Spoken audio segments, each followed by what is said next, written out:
ধবধবে সাদা প্রবাল গুঁড়ো দিয়ে তৈরি সমুদ্র সৈকতের নৈসর্গিক সৌন্দর্যের পাশাপাশি উপকূলীয় এলাকার এই বাহারি জীববৈচিত্র্য সম্প্রতি মালদ্বীপকে একটি জনপ্রিয় পর্যটন কেন্দ্রে পরিণত করেছে।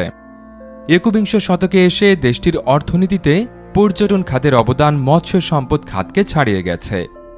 এর সাথে তাল মিলিয়ে দেশটির পর্যটন ভিত্তিক অবকাঠামো খাতেও বিপুল উন্নয়ন সাধিত হয়েছে। 1972 সালে মালদ্বীপে থাকা খাওয়ার বন্দোবস্ত সহ মাত্র 2টি পর্যটন কেন্দ্রের অস্তিত্ব ছিল। 2007 সাল নাগাদ এই সংখ্যাটা বেড়ে 100-র কাছাকাছি পৌঁছে যায়।